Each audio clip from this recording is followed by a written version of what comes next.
At 65, Simon Cowell finally admitted the truth about Susan Boyle.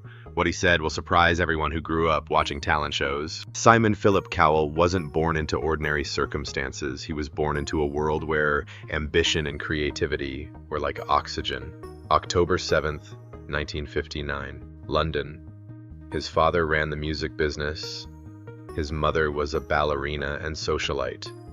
From the outside, it looked glamorous.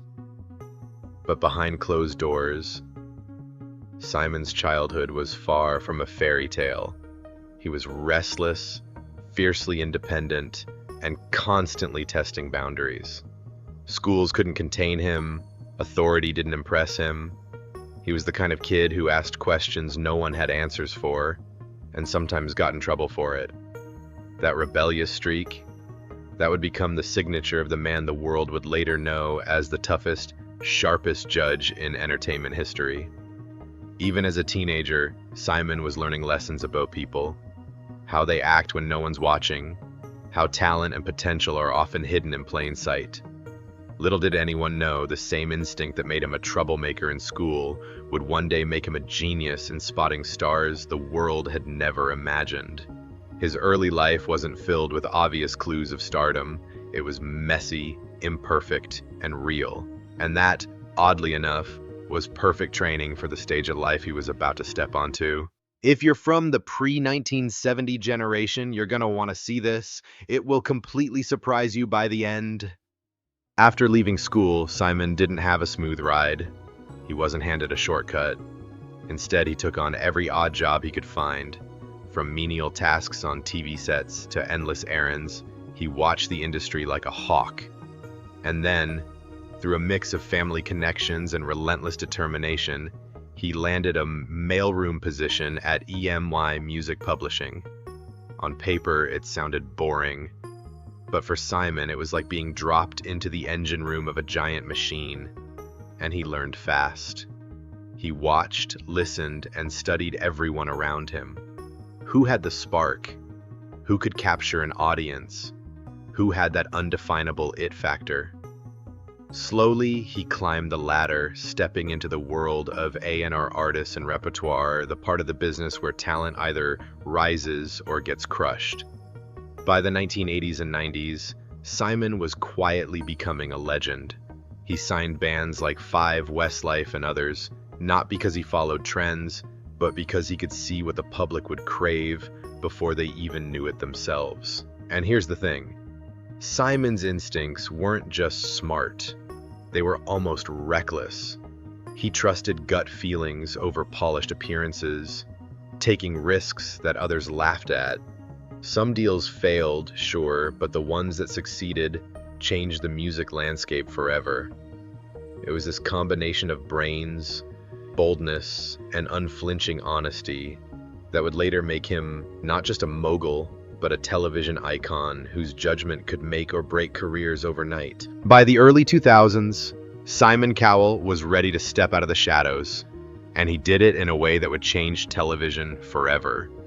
Pop Idol in the UK was his first real stage, and he brought with him a sharp eye, a fearless attitude, and a style of honesty no one had seen before. But what made Simon different wasn't just that he could critique. It was the way he made every word count. Every look, every smirk, every cutting comment carried weight. Some people hated him for it, others couldn't get enough. And somewhere in between, Simon became the guy the world couldn't look away from. Then came American Idol, and suddenly he wasn't just a British personality, he was an international phenomenon. Millions tuned in, hanging on every judgment, every decision. The X Factor and Britain's Got Talent followed, turning him into a global star maker. And that's when the world really saw it. Simon Cowell wasn't just a judge, he was a force. He could take unknown singers from obscurity and make them legends, sometimes overnight. But fame didn't soften him. If anything, it amplified his signature. Ruthless honesty mixed with a rare instinct for raw talent. People began to whisper about him in hushed tones. Was he too harsh? Too blunt? Too unrelenting? And yet, no one could argue with results. The stars he discovered, One Direction, Leona Lewis, Susan Boyle, Little Mix, they were proof that Simon's gut instincts weren't just guesses, they were almost psychic. Then came 2009, and everything changed. Susan Boyle, a shy, plainly dressed woman from a small Scottish village, walked onto the Britain's Got Talent stage. In the audience, cameras rolled. Behind the judges' table, Simon's infamous raised eyebrow and skeptical smirk hinted at what everyone was thinking. This is going to be interesting. But in reality, Simon admits he judged her before she even opened her mouth. I thought it was going to be a disaster, he later confessed. And then she sang. Just a few notes, and the theater went silent. The audience's laughter turned to stunned awe. Simon felt it instantly. A physical jolt, almost like electricity running through the room. He realized in that heartbeat that he had underestimated someone in the most humbling way possible. What followed wasn't just a performance, it was a moment that would rewrite television history.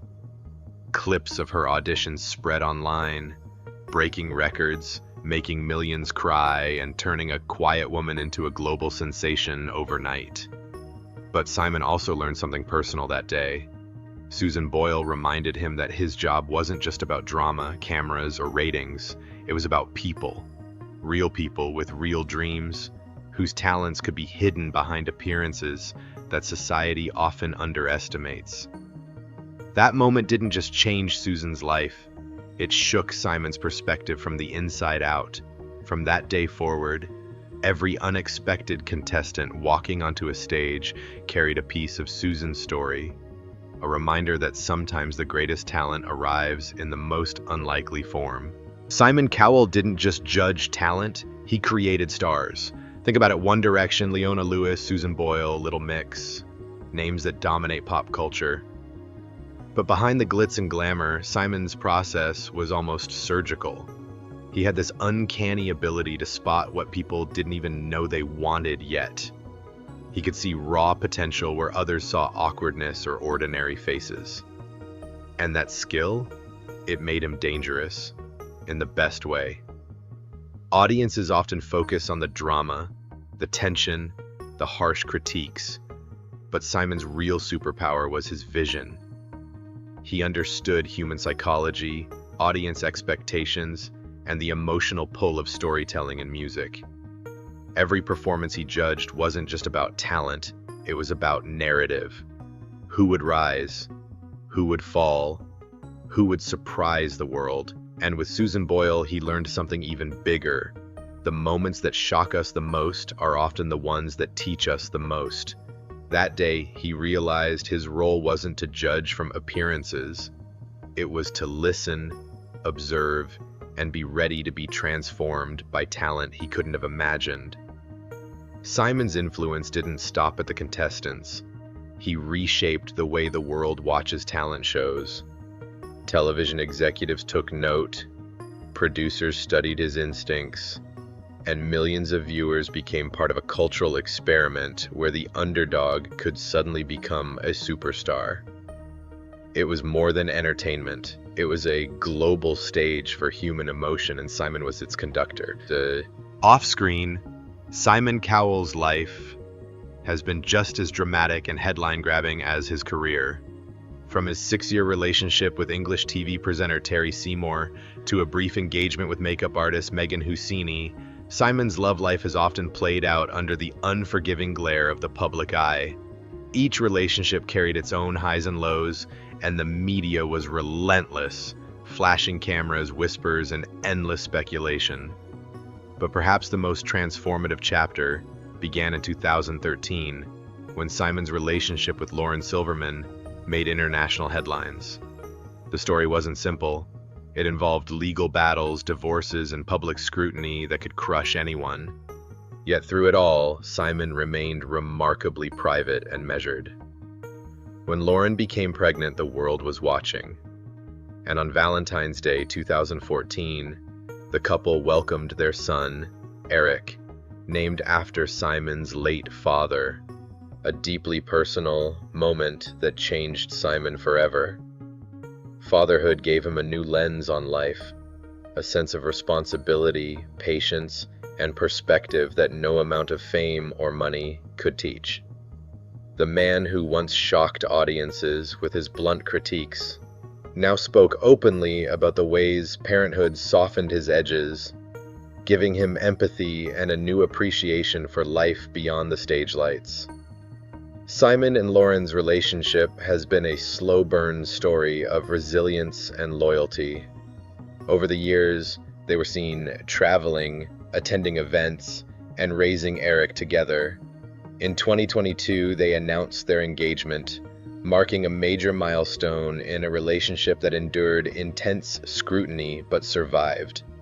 Proof that Simon's life, like his career, is a careful balance of risk, strategy, and deeply human moments. So next time someone surprises you or someone doesn't fit your expectations, remember Simon Cowell's revelation.